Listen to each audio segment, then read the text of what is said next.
নমস্কার, আমি অভিনব মল্লিক। আজ আমরা ক্লাস 6-এ রিভিশন লেসন্সের অ্যাক্টিভিটি 8 দেখে নেব।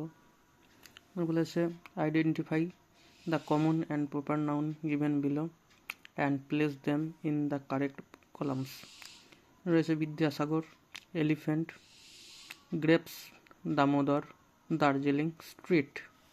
কমন নাউনে আসবে এলিফ্যান্ট, কারণ এলিফ্যান্ট কোনো একটি নির্দিষ্ট হাতিকে বোঝায় না, বরং পুরো সমস্ত হাতিকেই বোঝায়। গ্রেপস অর্থাৎ আঙুর, ফল, এটি হচ্ছে একটি কমন নাউন।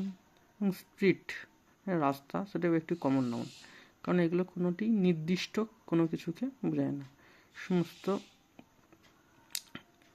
একসঙ্গে বোঝায়। বিদ্যাসাগর, আমরা সবাই জানি ঈশ্বরচন্দ্র বিদ্যাসাগর একজন ব্যক্তি, এবং কোনো ব্যক্তির নাম হয় প্রপার নাউন। দামোদর একটি নদের নাম, এবং নির্দিষ্ট একটি নদের নাম, তার জন্য হচ্ছে এটি প্রপার নাউন।